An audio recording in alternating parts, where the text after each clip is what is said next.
नमस्कार दोस्तों, स्वागत है आपका हमारी खास कार्यक्रम किताब पे चर्चा अनमोल के साथ में। मैं अनमोल दुबे, आप देख रहे हैं लुक मीडिया। दोस्तों, आज हम बात कर रहे हैं इस किताब के बारे में। उसमें कभी हमें ऐसा दिखता है कि दिखाया जाता है कि एक व्यक्ति की उदारता दिखाई जाती है कि एक गरीब व्यक्ति कितने बड़े दिल वाला हो सकता है। तो कभी एक ऐसे दोस्त की कहानी दिखाई जाती है कि एक ऐसा दोस्त है जो अपने दोस्त की मदद के लिए अपनी जान की कुर्बानी दे देता है। दोस्तों, आज हम बात कर रहे हैं धनराज माली जी द्वारा लिखित कहानी संग्रह लौट आना मुसाफिर के बारे में। इसको सन 2020 में लॉकडाउन के दौरान प्रकाशित किया गया है। स्टोरी पब्लिकेशन द्वारा इसको प्रकाशित किया गया है। 190 रुपये इसकी कीमत है। इसे आप ऑनलाइन एवं अपने पास के नज़दीकी प्रतिष्ठित दुकान से भी खरीद सकते हैं। दोस्तों, इस किताब में 5 कहानियाँ हैं।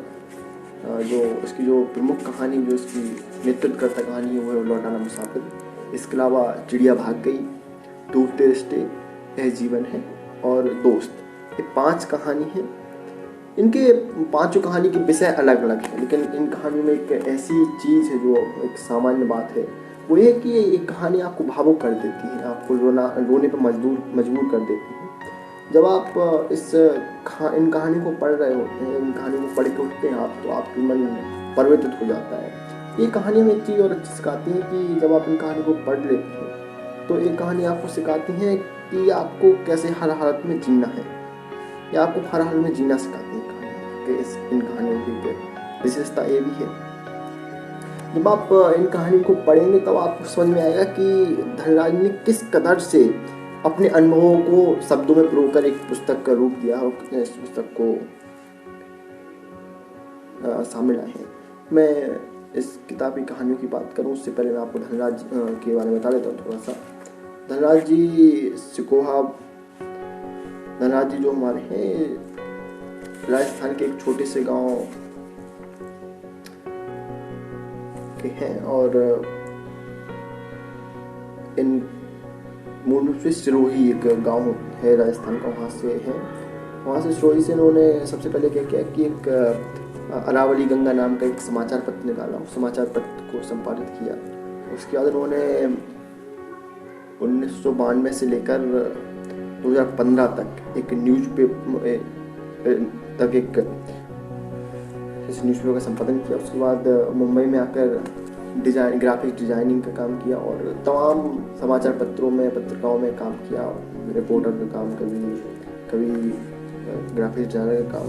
इसके बाद धनराज जी ने एक पत्रिका भी, मासिक सामाजिक पत्रिका का संपादन किया, जिसका नाम माली दर्शन था। इसे 8 वर्ष तक लगभग चलाया नहीं गया।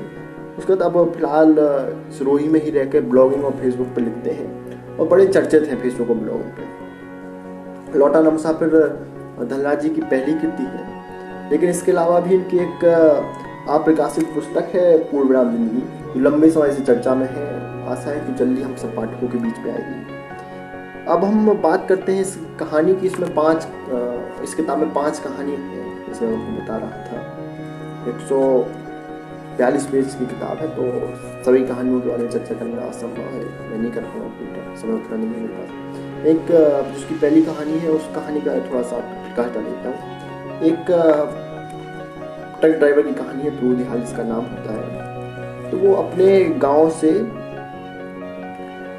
16 से 17 दिन के एक सफ़र पे जाता है हमेशा के लिए। मतलब कि वो हर बार उसका एक नियम होता है कि वो अपने गांव के पास से माल उठाता है और 16 से 17 दिन के सफ़र में जाता है, वहाँ से लौट के आ जाता है। इस बार जब वो गया होता है, तो जब वो लौट के आ रहा होता है, तब उसकी अपनी लड़की से बात होती है, अपनी पत्नी से बात होती है। उसे घर की चिंता बड़ी सता रही होती है इस बार उसे, क्योंकि उसकी लड़की की शादी है, उसे सारी व्यवस्था करनी है।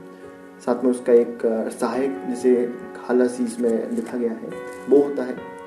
फिर वो घर आ रहे होते हैं और चाय पी के जैसे ट्रक मोड़ता है, उसका एक्सीडेंट हो जाता है, मर जाता है जो ध्यान होते हैं। यहाँ से एक कहानी नया मोड़ लेती है। ये जो मोड़ है, ये बहुत विशेष कहानी में रुचि पैदा करता है। दिखाता है कि जो एक सामान्य सा ट्रक ड्राइवर था, हकीकत में वो क्या व्यक्ति था। इसको पढ़ने के लिए आपको अमेजोन से इसे खरीदना पड़ेगा। खरीद के आप पढ़िए तो आपको समझ में आएगा कि ये किताब कितनी बेहतरीन है। अब लास्ट में एक सवाल आता है, हर व्यक्ति पूछता है जब भी मैं किसी किताब के बारे में बता रहा हूँ तो पूछते हैं कि आखिर वो किताब क्यों पढ़ें। तो इस किताब के साथ भी यही सवाल आता है कि आखिर क्यों किताब पढ़ें। तो इसका जवाब है कि इस किताब को इसलिए पढ़ें कि बस ये किताब है तो धनराज जी की पहली किताब, लेकिन इसके बाद भी उन्होंने इस किताब को अपने अनुभव और भावना से इस प्रकार इस कदर शब्दों को सजाया है, शब्दों के प्रयोग के लिखा है। जब आपके सामने इस किताब को परोसा है तो इस तरीके से जब इस किताब को पढ़ेंगे तो संवेदनाओं से भर जाएंगे। आप महसूस करेंगे कि ये सब आपके आसपास की कहानियां हैं, आप भावुक हो उठेंगे, इतनी अच्छी कहानियां लिखी हैं। आज मैं यही कहूँगा कि धनराज जी ने अपनी कहानियों को बड़े ही दिलचस्प ढंग से लिखा है, तो आप इन कहानी को पढ़ेंगे तो आपको इन कहानियों से जोड़ पाएंगे और आपको बहुत मजा आएगा। जब आप इस कहानी को पढ़ के उठेंगे तो आपके अंदर बहुत कुछ बदल चुका होगा, आप बहुत परिवर्तित हो चुके हैं। तो आज के लिए दोस्तों इतना ही, धन्यवाद। देखते रहिए लुक मीडिया।